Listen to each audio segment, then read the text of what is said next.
Bem-vindos a todos a este webinar. O meu nome é Ian Chappell e estou acompanhado esta noite pelo professor Mariano Sanz, Helena Figueiro e Gustavo Ortiz. É uma grande honra para mim, um grande prazer estar aqui em Madrid acompanhado destes colegas para falar acerca da carga da morbilidade da doença periodontal a que nos enfrentamos. E acho que somos todos na mesma opinião. Quando vemos que mais de 1.000 milhões de pessoas em todo o mundo são afetadas por periodontite, então temos que pensar que aquilo que estamos a fazer nesta altura não está a funcionar. Portanto, a forma como nós tratamos a doença provavelmente não é a abordagem correta. E temos que passar à prevenção e temos que começar a falar mais de gengivite, se quiserem, como tratamento primordial. Tendo isso em conta, e antes de começarmos a falar exatamente do tema desta noite, Mariano, nós trabalhamos há muitos anos e gostava que nos desse uma breve ideia acerca da tua carreira na periodontologia. Claro, boa noite a todos, é um prazer fazer parte desta sessão e, como vocês podem ver nas imagens, eu primeiro comecei como médico e no final dos anos 70, princípios dos 80, ou 85, eu fui para Los Angeles, na Califórnia, e tornei-me um especialista em periodontologia. E também comecei a minha carreira como investigador aí na UCLA. Felizmente, depois eu pude voltar a Madrid e em 1988 voltei a Madrid e na Universidade Complutense de Madrid estabeleci o primeiro grupo de investigação da Perio, como vocês podem ver aqui. Esse foi o grupo inicial de gente muito jovem, com muito entusiasmo de investigadores, e também comecei o primeiro programa de especialidade da periodontologia. O primeiro curso terminou em 1990 e depois, a partir daí, conseguimos formar mais de 48 grupos. Portanto, mais de 160 periodontologistas que foram formados no nosso grupo.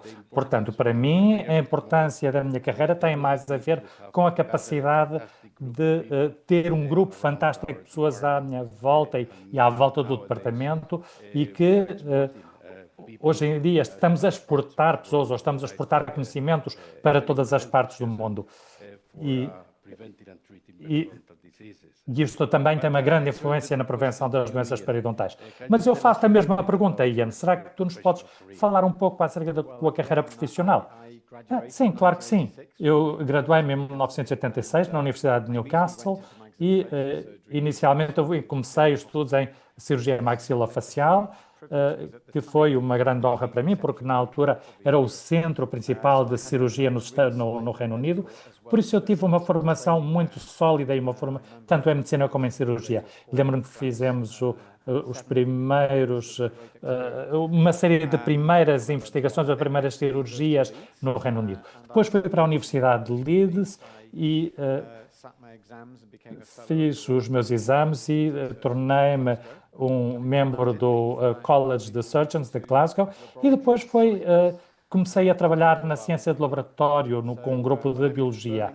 Por isso, quando eu mudei para Birmingham, onde eu ainda estou desde 1990, eu formei um grupo de investigação, tal como tu fizeste em Madrid, e fiz o meu doutoramento.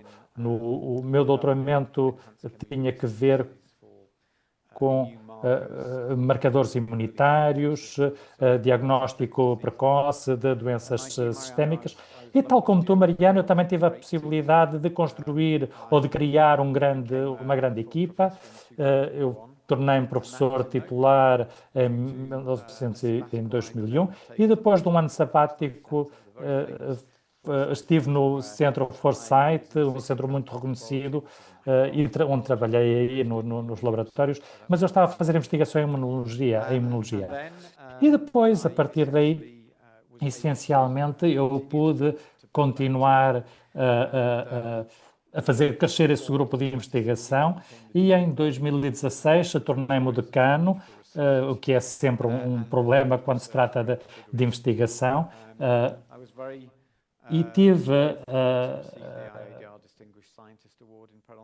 recebi o prémio da IADR em 2015, em 2019 e recebi uma homenagem que me foi imposta pelo rei do Reino Unido.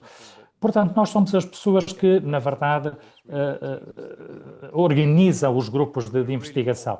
E um grupo muito importante para mim de investigação foi a Federação Europeia de Periodontologia. Eu comecei a trabalhar na EFP em 2007, fui tesoureiro durante uma série de anos, depois participei no comitê de investigação e gostei muito de trabalhar nos workshops e com a tua liderança, Mariano, acho que fizemos um grande trabalho e provavelmente um dos pontos altos da minha carreira foi participar contigo em Viena e receber o prémio da eminência em Viena, juntamente contigo em 2022, portanto aí estava ao teu lado para receber esse prémio.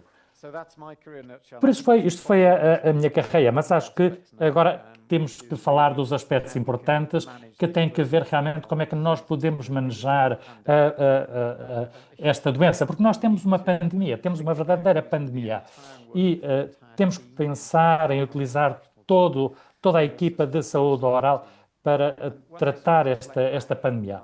Quando eu estava a refletir, e acho que tu também fazias o mesmo, eu acho que eu gostava de saber algumas coisas quando eu comecei a minha carreira, gostava de ter sabido algumas coisas. E eu faço a mesma pergunta a ti, haveria alguma coisa que tu gostavas de ter aprendido muito mais cedo na tua carreira que podia ter mudado a forma como tu trabalhas? Bom, eu acho que o que mudou basicamente foi o foco. Quando nós começámos a trabalhar, a ensinar e a investigar nos anos 80 e 90, o foco era em tratar a doença. Portanto, nós estávamos a tentar perceber como é que as intervenções funcionavam, como é que se podia tratar a periodontite, qual era o impacto da periodontite, do tratamento da periodontite. E, claro, demos muita importância ao controle de placa, mas o controle de placa mais no sentido em que poderia influenciar o resultado do tratamento, mais do que como podia prevenir o desenvolvimento da doença. Portanto, basicamente, eu acho que a grande mudança veio provavelmente nos anos 90 ou no início dos anos 2000, quando se começou a ver a associação entre a periodontite ou entre as doenças periodontais e uma série de outras doenças sistémicas. E esta associação começou a aparecer e cada vez mais. E, ao mesmo tempo, também conseguimos convencer pouco a pouco os outros profissionais da saúde e na mudança do século mudou realmente o foco na forma em como podemos prevenir as doenças no sentido de ter um impacto positivo na saúde sistémica, mais do que tratar a doença em si mesma. E também porque, ao mesmo tempo, para muitas pessoas, essas pessoas não vinham ao dentista ou não vinham à higienista para o tratamento, porque o pensamento era que o pior que podia acontecer era que podíamos perder um dente só, ou podíamos ter um problema menor de saúde se não tivéssemos cuidado com as nossas gengivas ou com os nossos dentes.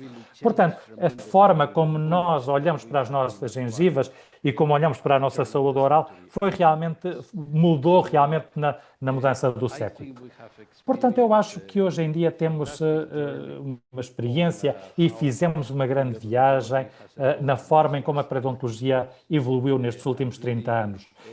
E a mudança é realmente o foco, mais do que o conhecimento puro que nós desenvolvemos.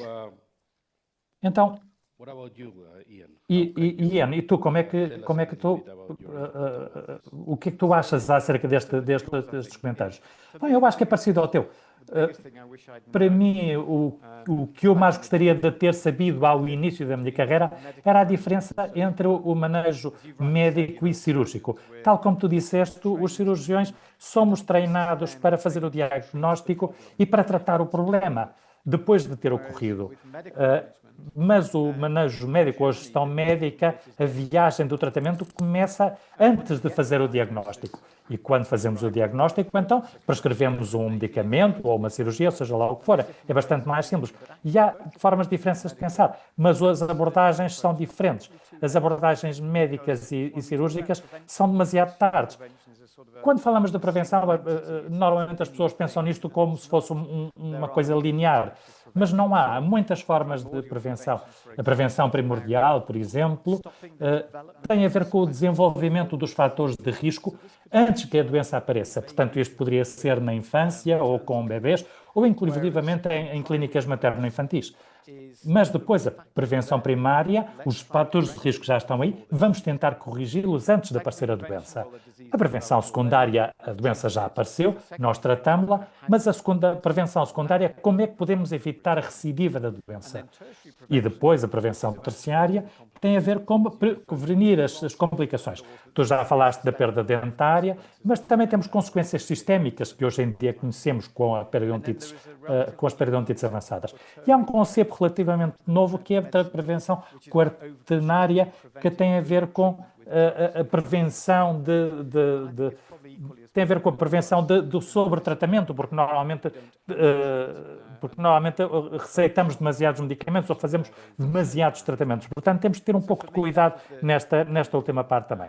E acho que isto foi a chave realmente. É aí que nós precisamos ir. Portanto, se nós olhamos para a prevalência da periodontite em 2017, era 11,5%. Isto era o cargo da morbilidade, mas em 2021-22 estamos em 12,5%. E prevê-se que seja 13,5% em 2050. Portanto, Mariano, com toda a investigação que existe na nossa disciplina, gostava de conhecer os teus conhecimentos, como é que tu vês este aumento da prevalência e como é que podemos mudar isto? Bom, provavelmente um dos problemas é este foco no tratamento da doença. E o problema tem a ver com o facto que a maioria dos doentes só vão ao dentista ou só vão ao terapeuta ou ao higienista quando as coisas já avançaram demasiado.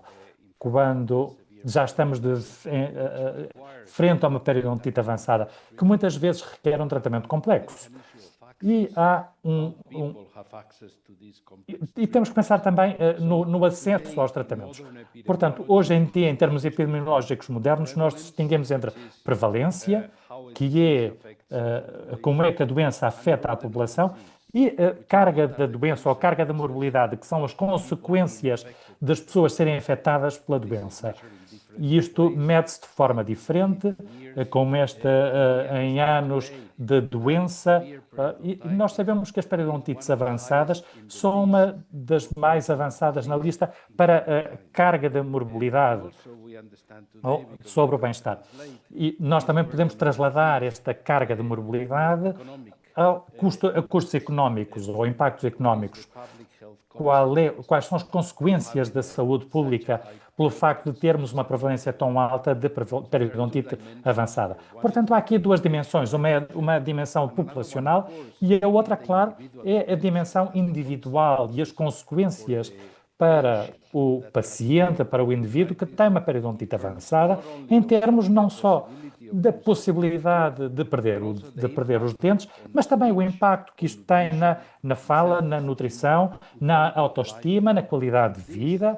E este é realmente uma grande carga de morbilidade para as pessoas que têm esta doença. E por isso, a única forma de cortar esta epidemia é mudar o foco do tratamento para a prevenção da doença. Para isto, nós também vamos precisar, tal como mencionaste, de ter boas ferramentas de diagnóstico para identificar as formas iniciais da doença. Necessitamos fazer muito trabalho na formação e na educação dos técnicos da saúde oral para poder identificar a doença nos seus momentos iniciais. Mas se nós fizermos isso, acho que podemos mudar a situação e diminuir a prevalência. Sim, sim, nós temos que mudar o comportamento dos nossos doentes, mas também o nosso próprio comportamento. E Gustavo, qual é a situação nos Estados Unidos onde tu estás? Será que é diferente? Bom, é similar. Cumprimentos de Michigan, é um prazer fazer parte deste grupo. Bom, nos Estados Unidos a periodontite continua a ser altamente prevalente. Eu posso mencionar um ou dois estudos. Um estudo que foi publicado há uns poucos anos no jornal da American Dental Association, em 2018, por Paul Elke e colaboradores, dizia-nos que nos Estados Unidos, os adultos com mais de 30 anos, com 30 anos ou mais, têm uma alta prevalência de prevalência, ou seja, mais de 40%. E se falamos de periodontite avançada, falamos de 8%. Agora, uma análise mais recente, como o Mariano falou, a carga da morbilidade nos Estados Unidos, desde 1990 até 2018, bem, isto foi um estudo que também foi publicado na JADA no princípio deste ano. Aprendemos algo ainda pior, é que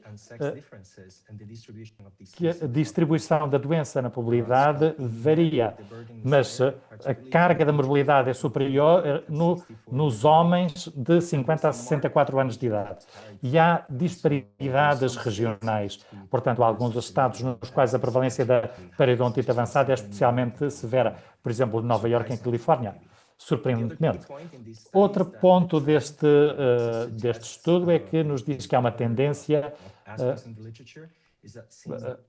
que nos diz que desde a metade da década de 2010 tem havido um declínio na carga da morbilidade nos Estados Unidos e diz que tendeu a estabilizar até 2022.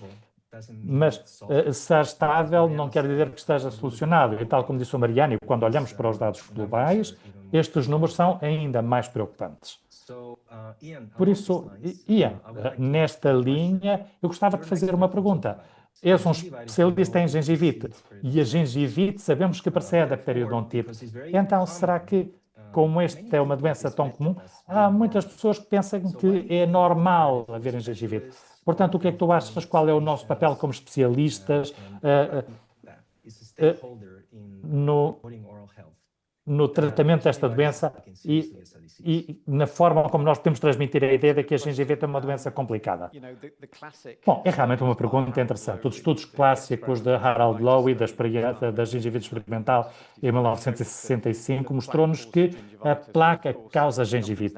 Mas nada é assim tão simples em biologia e nada é assim tão linear.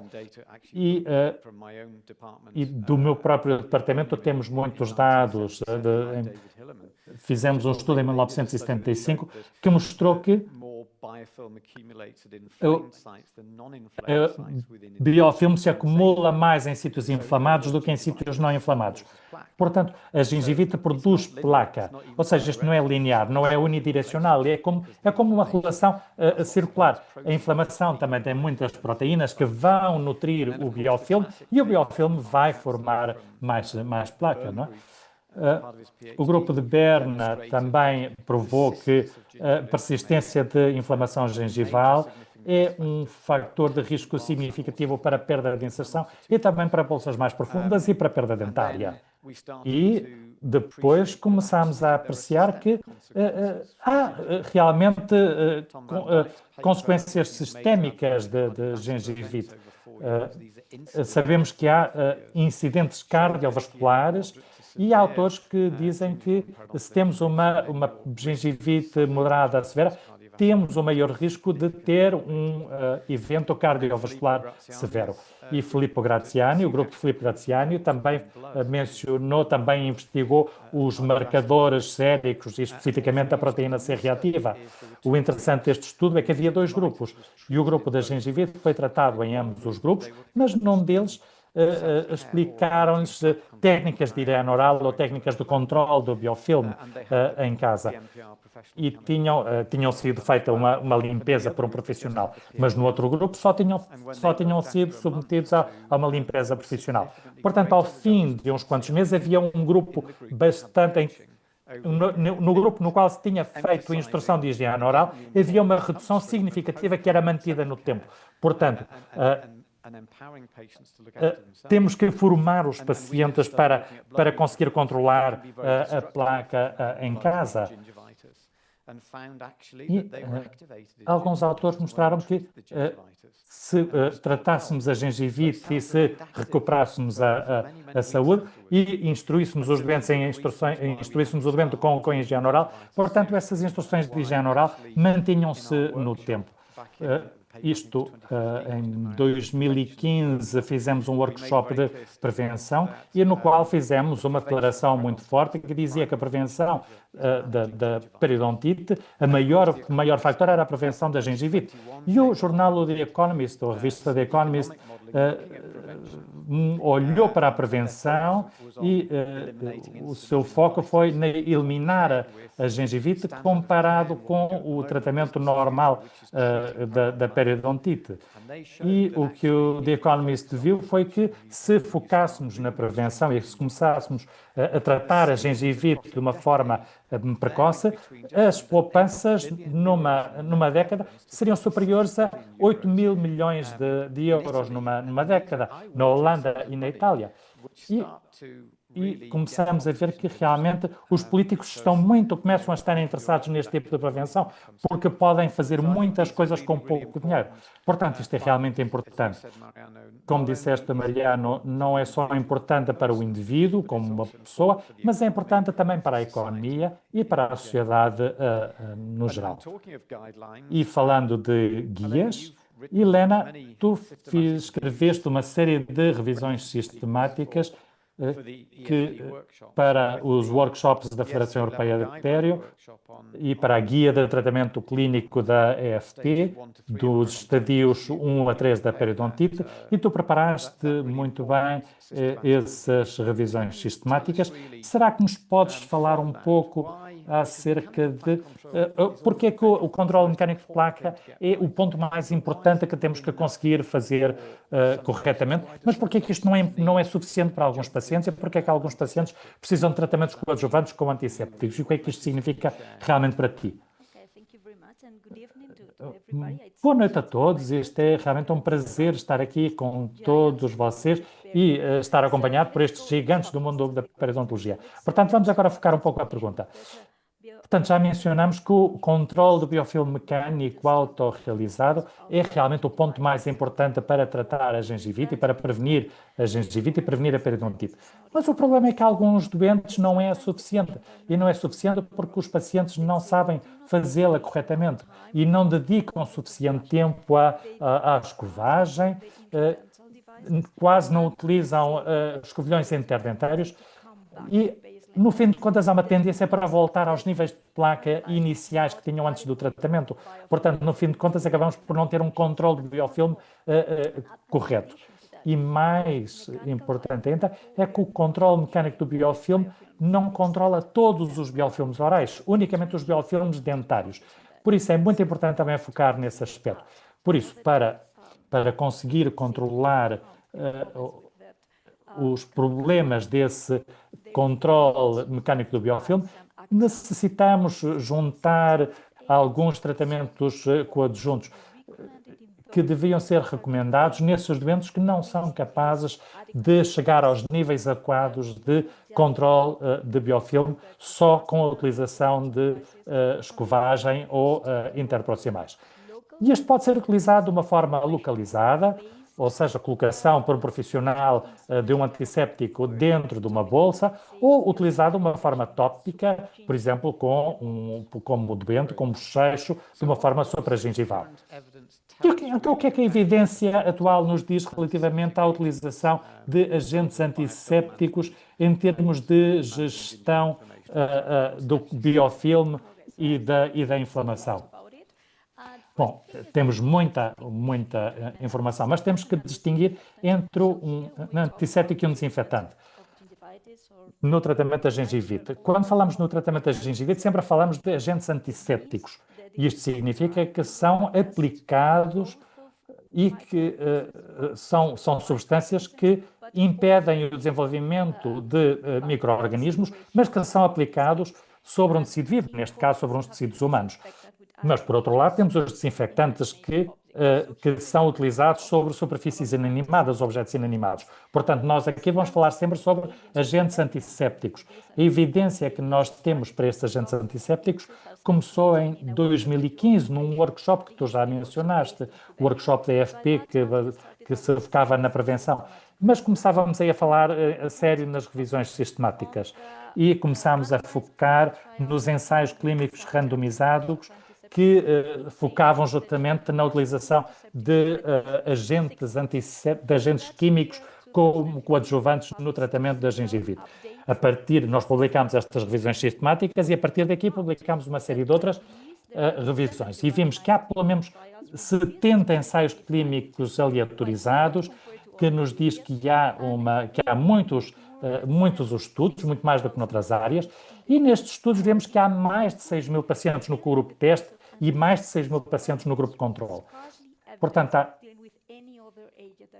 temos muitos agentes que são estudados, mas não há outros agentes que não sejam antissépticos. Portanto, relativamente a estudos a 6 meses em pacientes com gengivite ou com inflamação gengival, a utilização coadjuvante de um antisséptico tem um resultado estatisticamente significativo na redução da inflamação gengival destes pacientes. De 1,3 a 1,3 uma redução maior nesses pacientes que utilizam o agente antisséptico do que nos pacientes que utilizam placebo. Portanto, há uma diferença estatisticamente significativa. Por isso, temos 1,3 vezes mais redução da placa. E este realmente é um ponto importante, porque aqui a estatística aqui tem um efeito clínico significativo. Portanto, será que há evidências para alguns agentes em concretos antissépticos e para concentrações em concreto? Bom, a evidência vem exatamente dos mesmos artigos que eu mencionei, uma série de revisões sistemáticas. Eu mencionei que a primeira foi publicada em 2015, mas a última foi publicada em 2020 e vamos publicar proximamente outra revisão sistemática. Mas a ideia é que para fazer um teste, a eficácia de um agente, temos que fazer uma série de estudos estatísticos. Para a primeira revisão estatística, deixa-me explicar o que é que isto significa. Nós queríamos comparar o agente ativo contra um placebo. Isto significa que não há comparação entre agentes ativos. Com esta informação, nestes artigos iniciais, conseguimos ver que cada um destes agentes pode ter um efeito sobre o biofilme ou sobre a inflamação gengival. E queríamos selecionar somente os agentes que eram ativos nos dois tipos de índices da inflamação e da gengivite e do nível de placa. Portanto, podemos resumir isto em bochechos ou elixires. Portanto, nem todos os agentes que estão presentes em elixires são capazes de ter efeitos significativos, tanto em termos de gengivite ou em termos de placa. Um que demonstrou ser eficaz em termos que demonstrou ser eficaz foi o fluoreto estanhoso, os óleos essenciais, a clorexidina, o CPC, o cloreto de acetilpiridínio ou o triclosan e o copolímero. Mas, uma vez mais, isto só comparando estes agentes com um placebo. Ou comparando, por exemplo, com bochechar com água. Mas isto não é o que nós queremos saber. Nós temos que ir um pouco mais além. E agora queremos saber se há diferenças estatísticas entre os agentes ativos. E para isso temos que fazer uma meta-análise em rede, que nos permite comparar um agente ativo contra outro agente ativo, para saber Portanto, como é que isto funciona? Isto é muito simples. Se nós sabemos exatamente quanto melhor é o B relativamente ao agente A e quanto melhor é o C relativamente ao A, então é muito fácil extrapolar quanto melhor é o C relativamente ao B. É simplesmente uma subtração. Se fazemos isto, então acabamos fazendo estes diagramas incríveis. Estes diagramas são diagramas das meta-análises em rede e temos aqui pontos e linhas. Os pontos mostram-nos o número de participantes que utilizaram esse agente ativo em particular. E a linha representa o número de estudos que comparam esses dois agentes em concreto. Ou seja, quanto maior o ponto, maior o número de participantes, e quanto mais grossa for a linha, maior é o número de estudos. Quando analisamos a evidência que temos em termos de elixires ou de colutórios, para o nível da placa, a maior evidência frente aos demais agentes é a dos óleos essenciais e da clorexidina. E se queremos falar de inflamação gengival, então podemos concluir que, basicamente, os óleos essenciais de etriclosan, clopolímero, a clorexidina e o CPC demonstraram ter o maior efeito, mas alguns agentes ativos têm mais eficácia do que outros.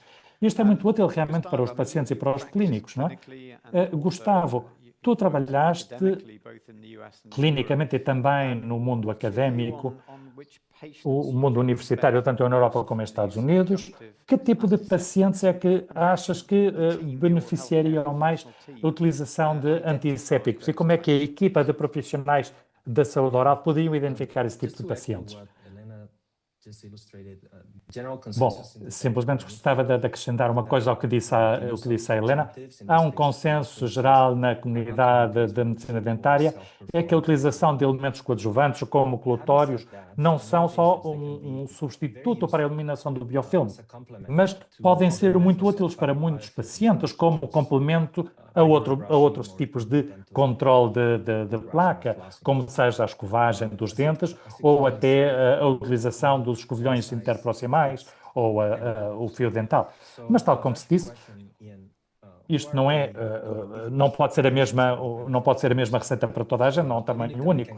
Ou seja, quais são os pacientes que se beneficiariam ou que beneficiariam da utilização de tratamentos coadjuvantes?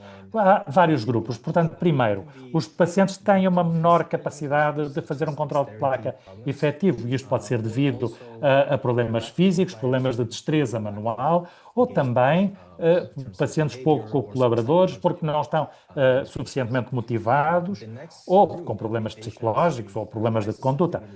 Depois, o seguinte grupo seriam os pacientes com grande suscetibilidade à inflamação gengival, pacientes com alto risco, com pacientes com doenças sistémicas, como diabetes não controlada, ou com doenças autoimunes, doenças do foro imunológico, ou outras doenças sistémicas que podem aumentar o risco da população.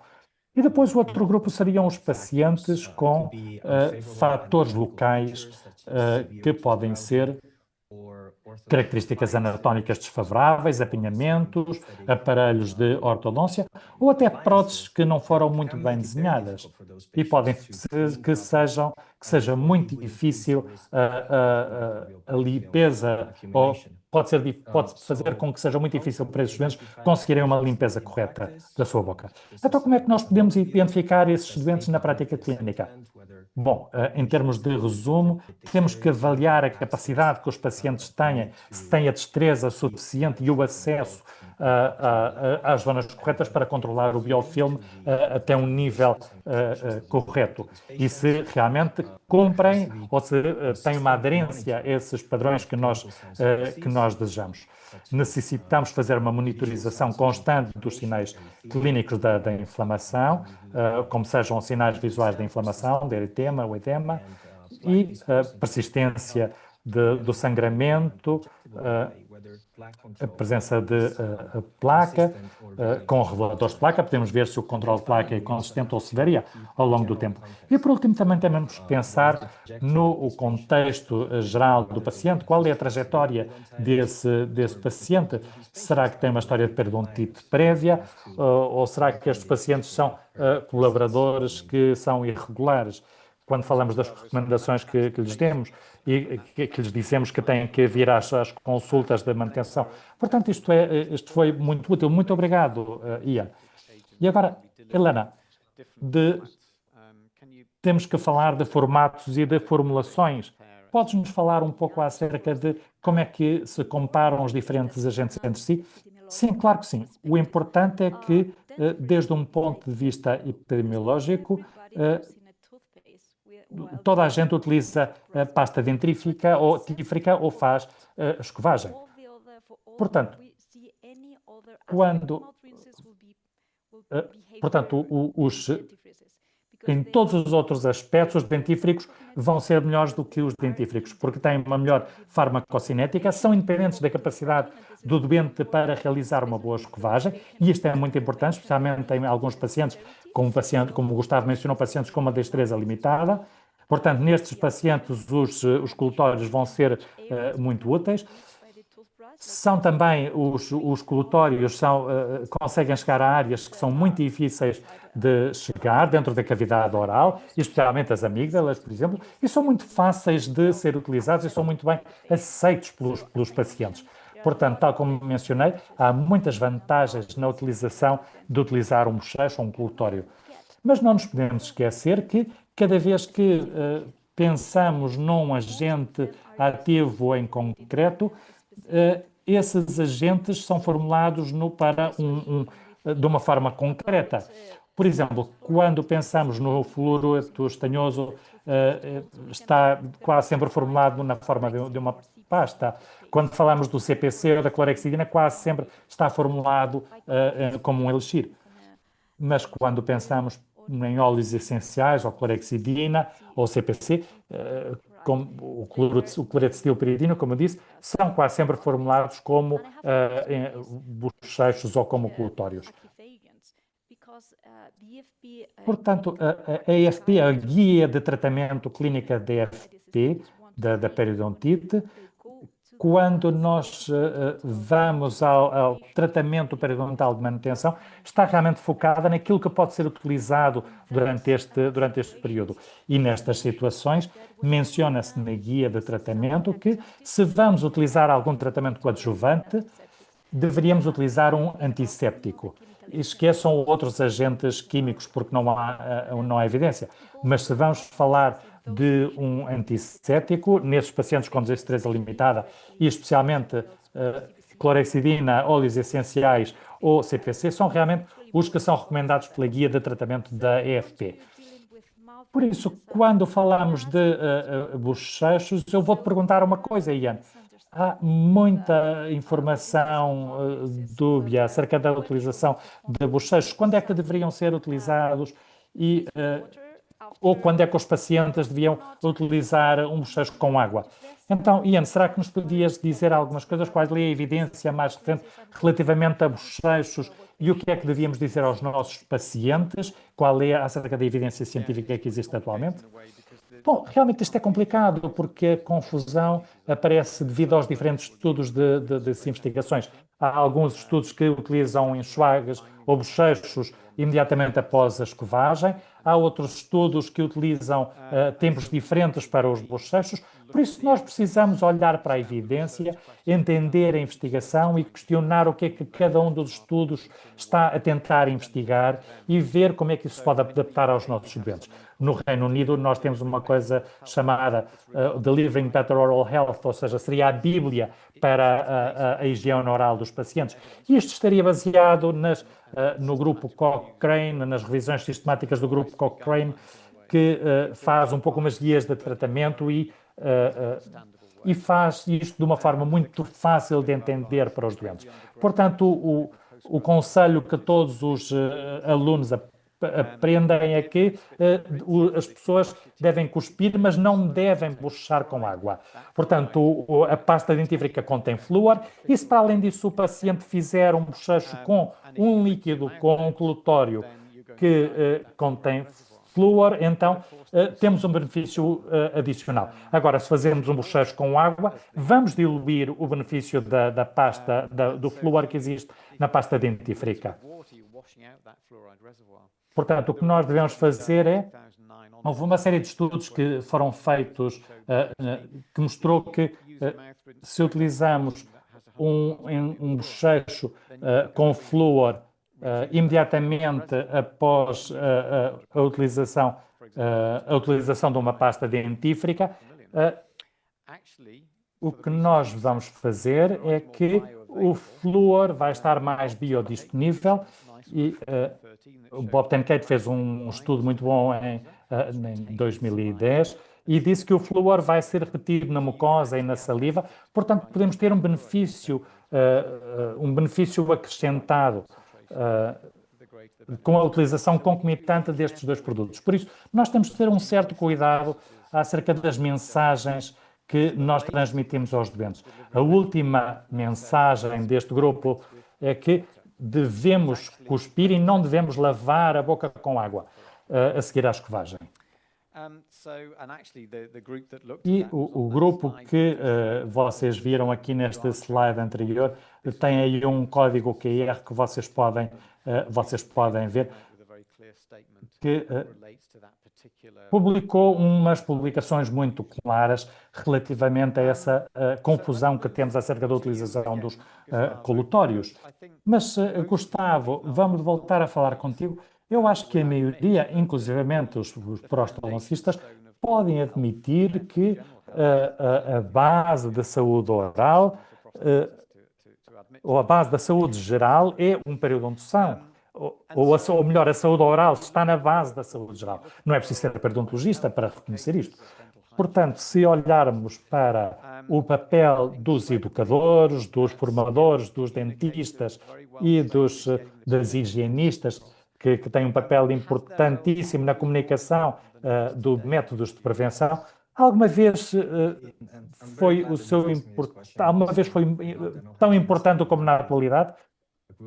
Bom, eu estou muito contente que me faças essa pergunta, porque eu trabalho com um grupo de higienistas todos os dias na universidade e nos meus 20 anos de prática clínica como profissional sanitário, mas as higienistas têm um papel absolutamente decisivo e importantíssimo na prevenção das doenças orais.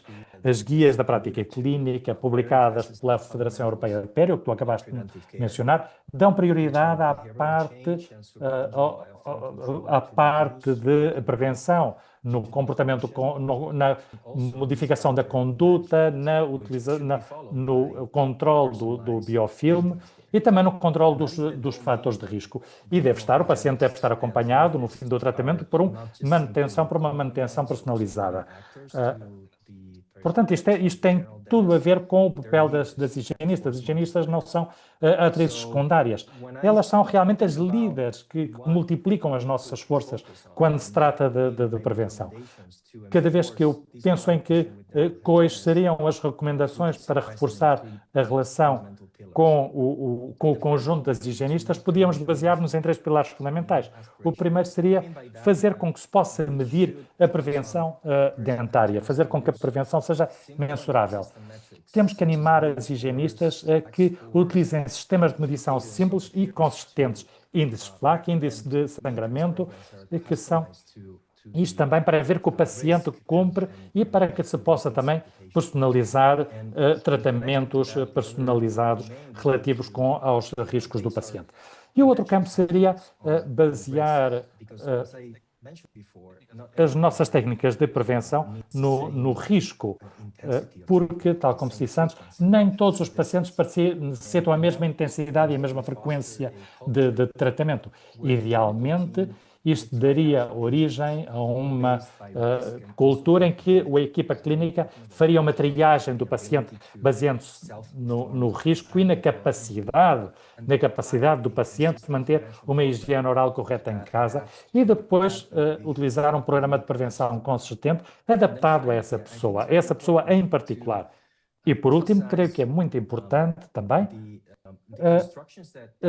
mencionar o papel das higienistas que damos aos terapeutas, às higienistas, para que sejam consistentes e congruentes com os tratamentos. Mas também lhes temos que dar tempo para executar essas visitas de manutenção de forma personalizada, porque a prevenção não deveria ser pensada como uma coisa aborrecida, uma coisa muito chata, um aspecto secundário da nossa prática clínica e que está normalmente associada a um nível de ingressos mais baixos.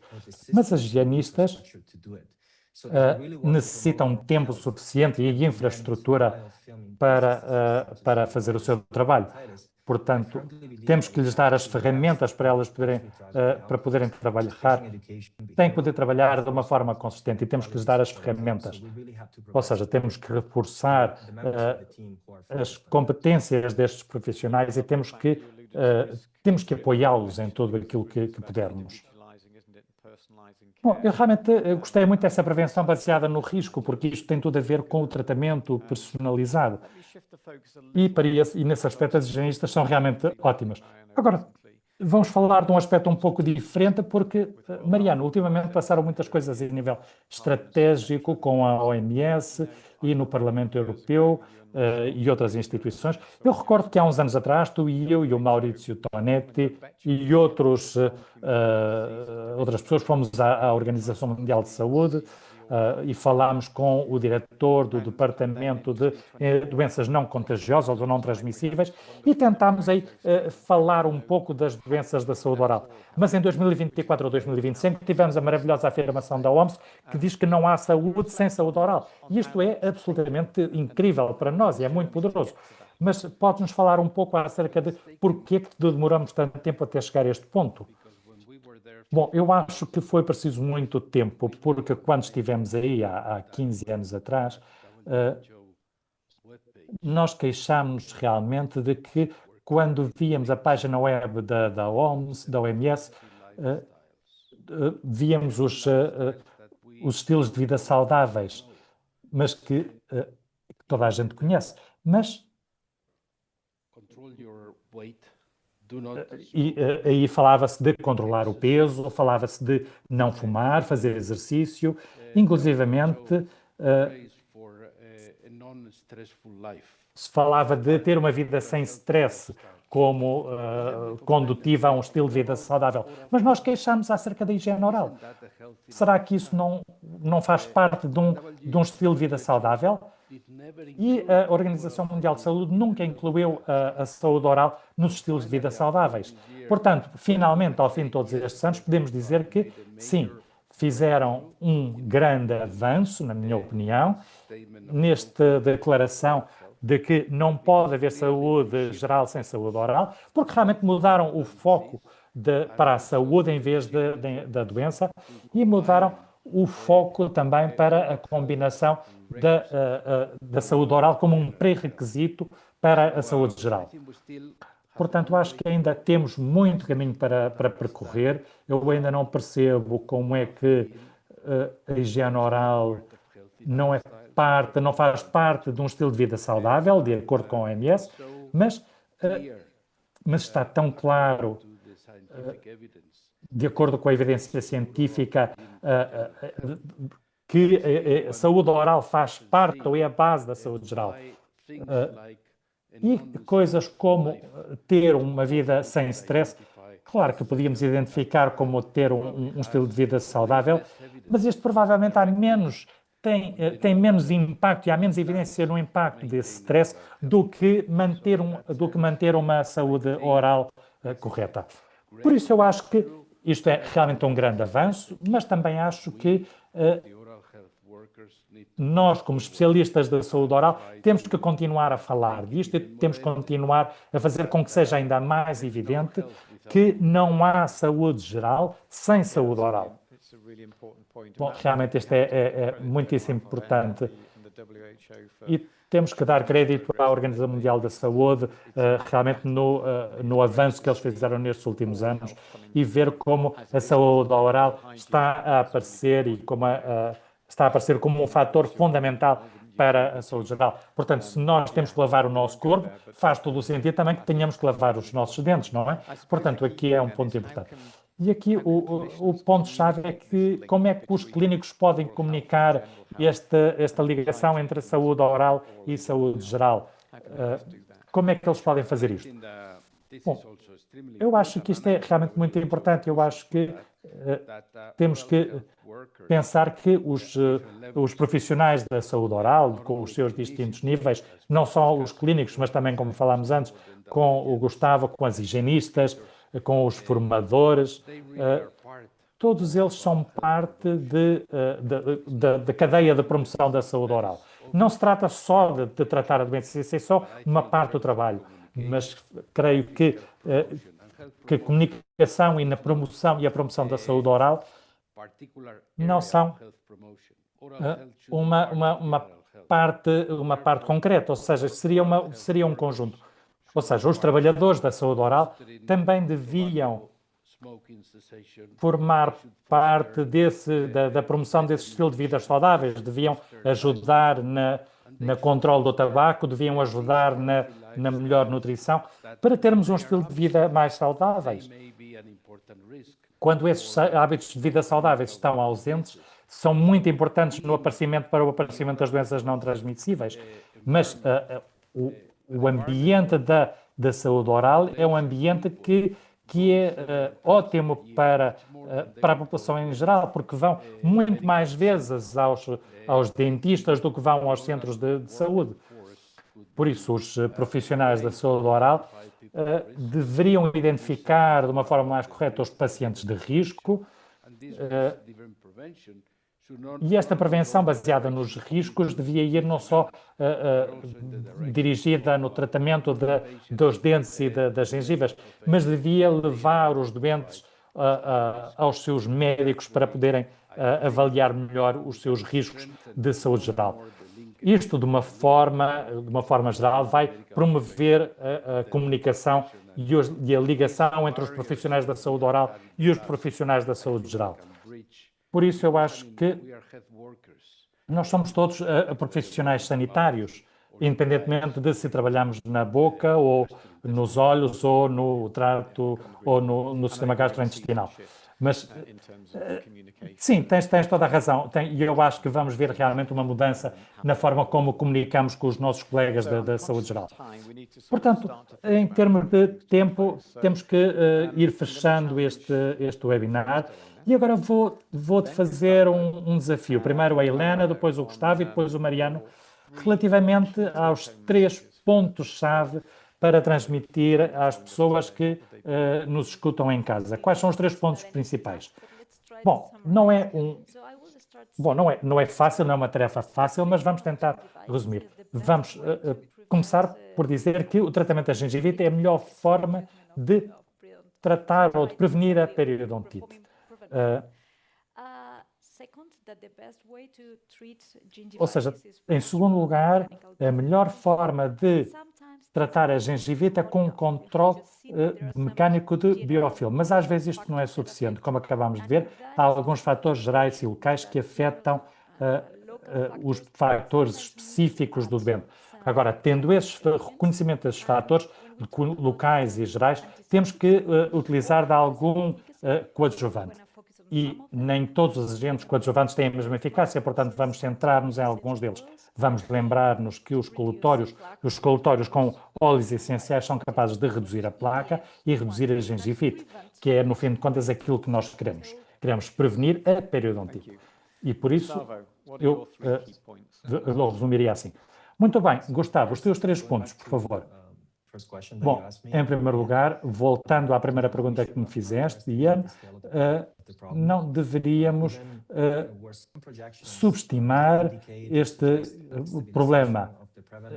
Há algumas projeções que dizem que vai haver uma estabilização da prevalência e da carga da mortalidade, mas a nível global persiste uma grande prevalência a uns níveis totalmente inaceitáveis, especialmente em populações de grupos suscetíveis. Portanto, a mensagem clara é que a prevenção não pode ser passiva ou reativa, tem que ser um componente central e deliberado do tratamento proativo, vendo o paciente como um todo, vendo o paciente de uma forma holística e como o Mariano comentou. Outro ponto importante seria ver qual é a evidência que nos diz que os colutórios coadjuvantes com formulações de óleos essenciais são importantes, especialmente em pacientes com necessidades especiais, porque podem dar-nos vantagens adicionais que podem melhorar a remoção da placa, e também nos indivíduos que têm menor destreza manual ou que têm incapacidades mentais, psicológicas ou fatores locais, inclusivamente, que lhes impedem levar a cabo uma higiene oral ótima. E, por último, em termos de individualização ou de personalização do tratamento, esta equação é muito importante quando pensamos nos pacientes individuais e no papel das higienistas dentro da equipa de tratamento ou dentro da equipa de higiene oral. Agora, Mariano, as tuas 3 conclusões. Bom, relativamente à carga global das carga da mobilidade, como mencionou o Gustavo, nós não podemos solucionar o problema tratando as áreas mais avançadas da doença. Nós só podemos mudar a curva, a direção da curva, tal como já comentaste, tratando a gengivite e prevenindo a periodontite. Ou até mesmo tendo melhores ferramentas para diagnosticar as formas iniciais da periodontite, que são bastante fáceis de tratar e com poucos custos. Portanto, no sentido em que prevenir a gengivite e prevenir a periodontite, nós temos que fazer que isto seja acessível à maior parte da população. E dessa forma, a população como um todo pode realmente beneficiar desta abordagem. O segundo ponto que eu gostaria de mencionar é que a prevenção da gengivite, como comentaste, a prevenção primária, o ponto fundamental é a higiene oral.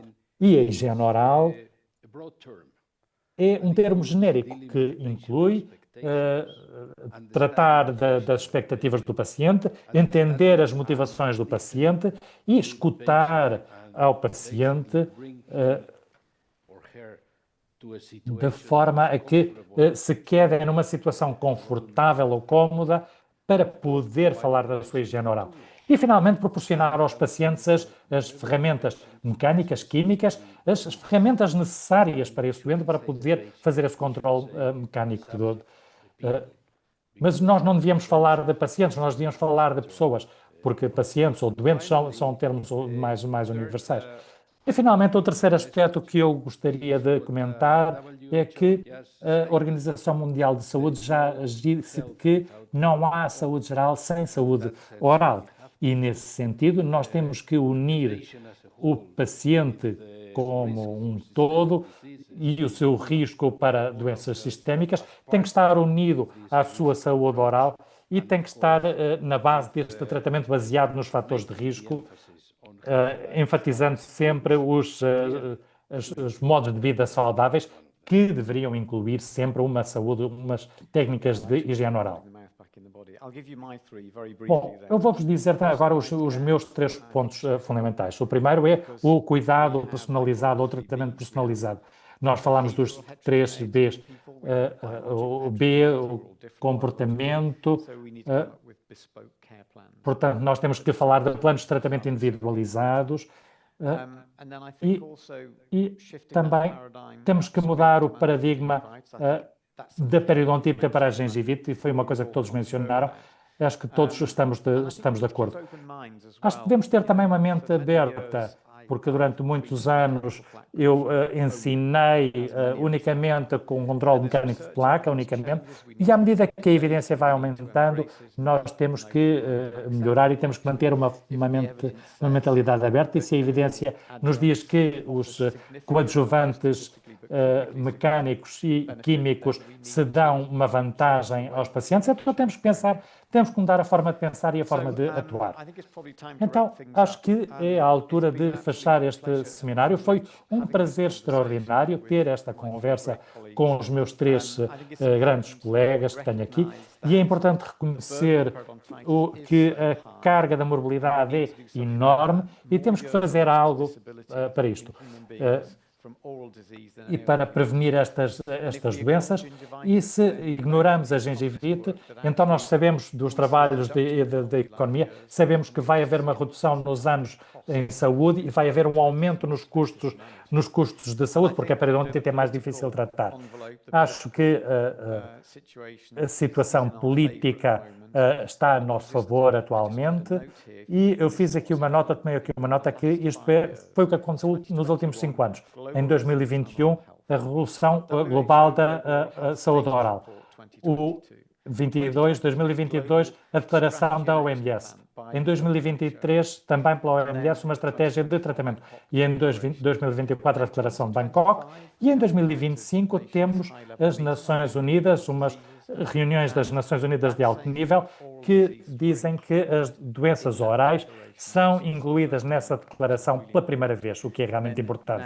E agora temos a Comissão Europeia, os planos da Comissão Europeia e do Parlamento Europeu nos tratamentos, na prevenção das doenças cardiovasculares, no qual as doenças orais também têm um papel a jogar. Por isso acho que temos que parar de falar e temos que começar a atuar. Acho que toda a gente que está a ouvir este webinar tem que começar a falar de saúde oral com os seus doentes, com os seus políticos e com toda a gente que possa ter alguma influência. Será que temos tempo para algumas perguntas? Vamos ver se temos algumas perguntas. Eu tenho aqui um iPad, estou a tentar fazer multitarefa. Eu gosto de papel, não gosto de iPads, mas vamos lá ver. A primeira pergunta é para ti, Gustavo. O foco da sessão de hoje foi acerca de doenças periodontais associadas ao biofilme, como a periodontite ou gengivite. E o que é que tu achas acerca do conceito que falámos de hoje na prevenção das perimplantites? Bom, as doenças perimplantárias, a mucosite e a perimplantite, são também doenças inflamatórias e temos grandes níveis de evidência que relacionam estas doenças com os micróbios, com os biofilmes. Mas há 3 anos a AFP, a Guia de Tratamento da AFP, para a prevenção e tratamento deste tipo de doenças, das periplantite e da mucosite, dizia explicitamente que a prevenção devia começar durante a planificação e deveria continuar durante o resto do tratamento, incluindo a colocação dos implantes, incluindo o desenho da prótese e também durante o tratamento periodontal ou perimplantar de suporte. Portanto, nós discutimos isto de forma bastante extensa, que o risco de periimplantite e de mucosite perimplantar é mais alto em algumas populações.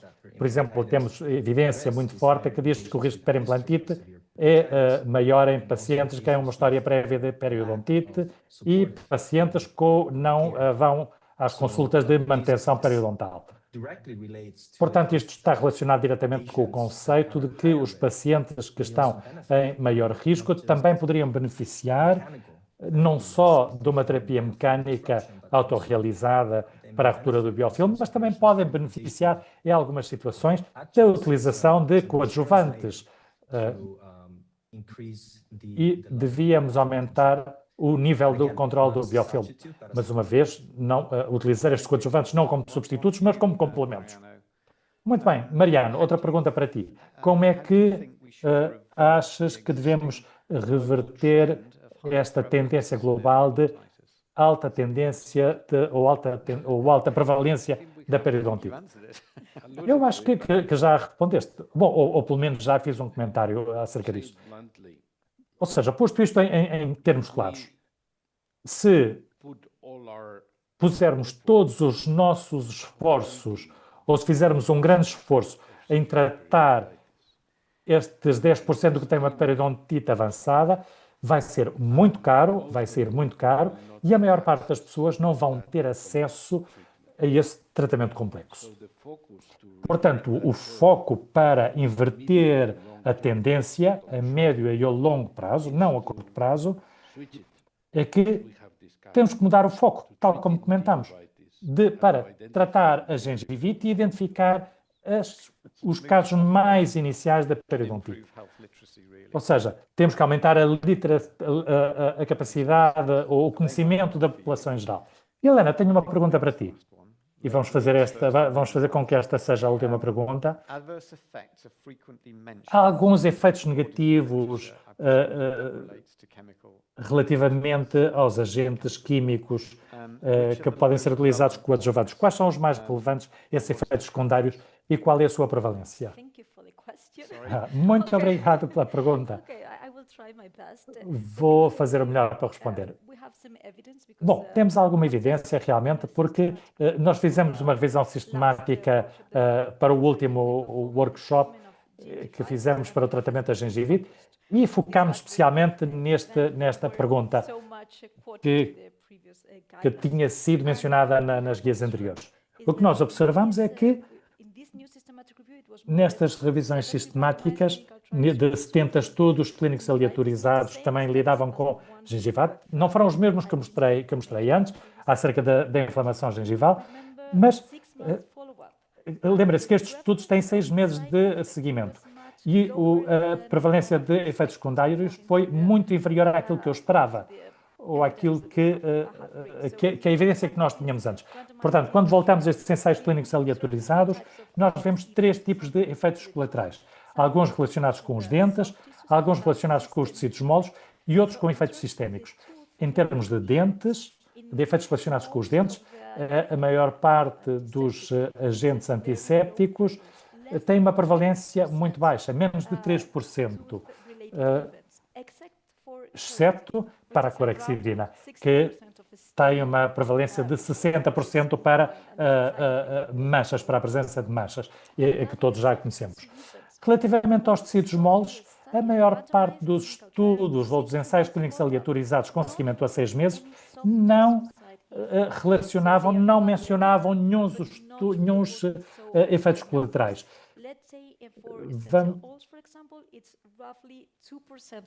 Portanto, provavelmente havia uns números muito baixos, havia somente 2% da população tinham efeitos colaterais nos tecidos moles. E, por último, os efeitos sistémicos que tinham sido mencionados, os efeitos sistémicos dos agentes antissépticos praticamente não existem. O mais frequente era alterações do gosto e havia também alguns estudos específicos que diziam, mas que nesses estudos a longo prazo via-se que não havia efeitos sistémicos. Não quer dizer que não existam, quer dizer que não estão a ser reportados nos ensaios clínicos. Mas vemos que estamos a trabalhar com agentes que são muito seguros e que têm efeitos colaterais muito, muito baixos. Portanto, a utilização destes agentes antissépticos como agentes coadjuvantes funcionam muito bem e são muito seguros. Espero ter respondido à pergunta. Bom, então, com esta resposta, gostava de agradecer a toda a gente por ter participado, ao Gustavo, ao Mariano, à Helena, pela vossa companhia e pelo vosso apoio neste Dia Mundial da Saúde Oral, na sexta-feira. E, por favor, falem sempre de saúde oral com todos os vossos pacientes. Muito obrigado a todos e boa noite a todos também.